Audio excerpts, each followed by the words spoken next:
Le jour où le viol a disparu. Voici un miracle que nous aimerions bien voir se réaliser, que du jour au lendemain, sur toute la planète,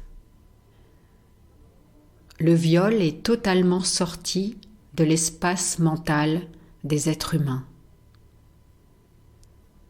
Quelles conséquences cela aurait-il sur la planète et quels ajustements vont émerger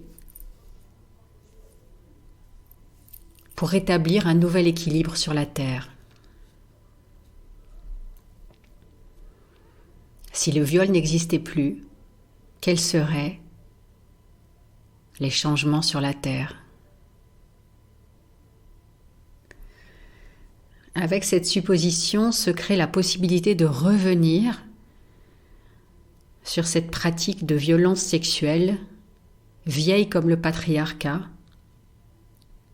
et du climat qu'elle génère à tous les niveaux de la vie humaine. De la même manière que pour savoir si nous sommes dépendants d'une substance ou d'un comportement, nous pouvons essayer de l'arrêter définitivement, mais l'hypothèse est que si cette pratique négative se poursuit, c'est qu'elle a un bénéfice pour la personne.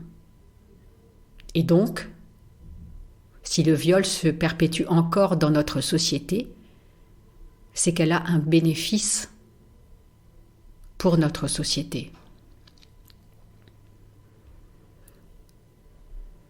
Cette question permet d'explorer les implications actuelles du viol et des conditions multiples qui l'autorisent et aussi des conséquences incroyablement bénéfiques et totalement transformatrices si même l'idée du viol n'existait plus. Car le viol est une aberration humaine qui n'est possible que parce que le sexe a été sali et instrumentalisé. Peut-être que dans des traditions du passé, peut-être que dans des traditions encore actuelles sur la Terre, dans lesquelles le sexe est sacré, peut-être que le viol n'existe pas.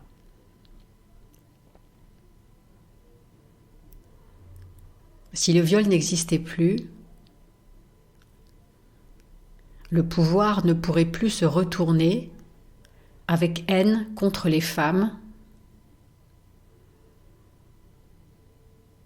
Les femmes se sentiraient plus libres. Et quand je parle des femmes, bien sûr, en fait, je sais bien qu'il s'agit surtout des femmes, mais pas seulement des femmes, car je pense aussi au viol des hommes dans leur enfance. Ce fléau encore plus odieux.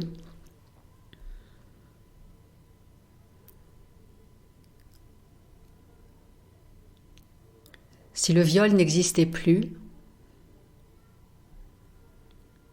et que du jour au lendemain, même cette pensée n'existait plus dans notre esprit, imaginons un instant quelles seraient les conséquences.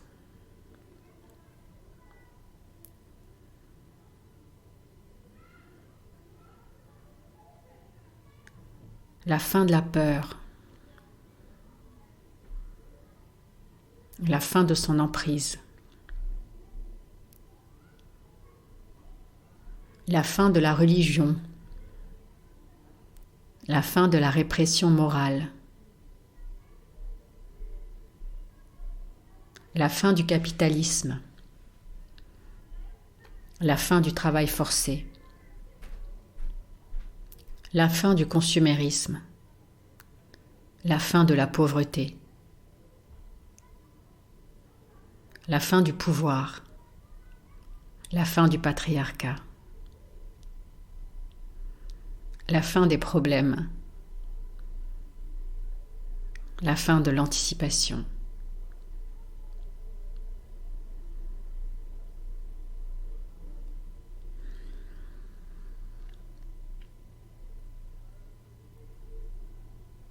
À la place de la peur, nous vivrions dans l'écologie intérieure. Nous serions dans un espace de collaboration, de présence, de bienveillance, de responsabilité éthique, d'intelligence relationnelle, de créativité politique, dans lesquels les plus jeunes apprendraient aux plus anciens et les anciens aux plus jeunes.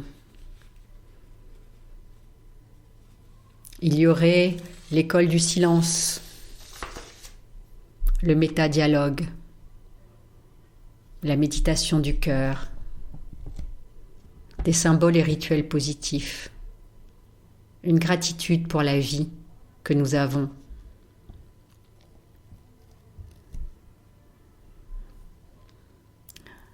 Et lorsque je parle du viol, naturellement, la fin du viol, ce serait la fin aussi de ce qui engendre le viol,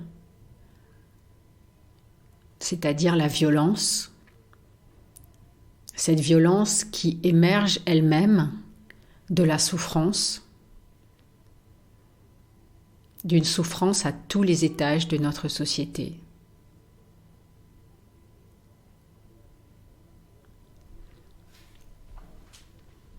Aujourd'hui, nous pouvons imaginer des cérémonies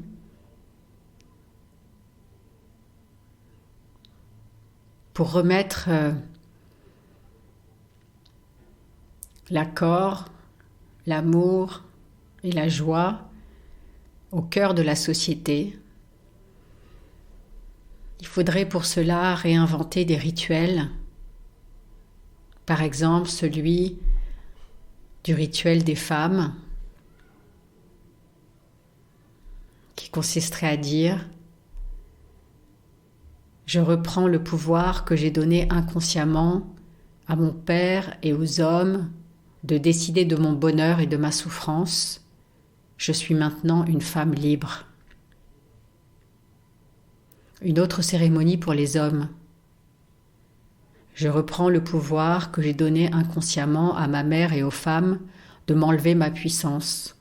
Je suis maintenant un homme libre. Une cérémonie de réparation, la cérémonie des pleurs. Par exemple, une personne commence à pleurer et d'autres la rejoignent pour pleurer aussi, pas pour la consoler, juste pour pleurer ensemble. Et quand la personne a terminé de pleurer, elle remercie, elle s'en va, et les autres continuent, et d'autres arrivent pour pleurer, et ainsi de suite. Une cérémonie du pardon. Par exemple, un homme qui va vers une femme, il la rencontre, il s'incline devant elle, en lui demandant pardon au nom des hommes, qui les ont abusés, qui l'a abusé, de quelque manière que ce soit. Et réciproquement, une cérémonie des femmes vers les hommes. Une cérémonie de réparation des générations. Les parents s'agenouillent devant leurs enfants pour leur dire toutes les belles choses qu'ils pensent d'eux et combien ils les aiment.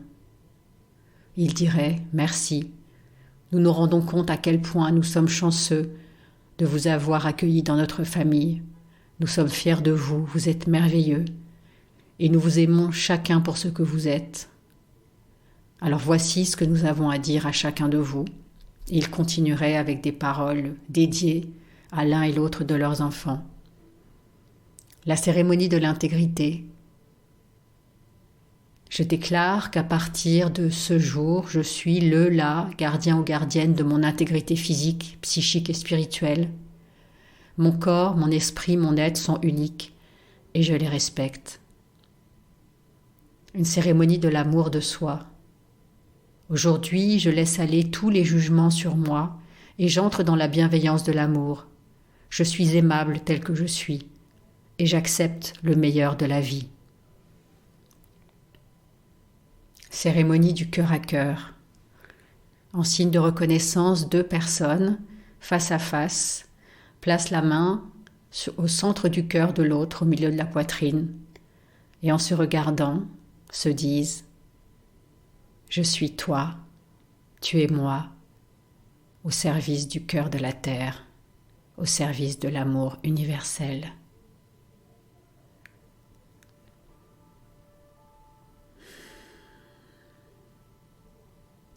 J'espère que nous aurons un jour la possibilité de célébrer la fin du viol, la fin de la violence, et que nous pourrons ensemble réaliser ces cérémonies sacrées sous un nouveau jour. J'espère un jour pouvoir voir cela se réaliser. J'espère que demain, je me réveillerai et que le viol aura disparu.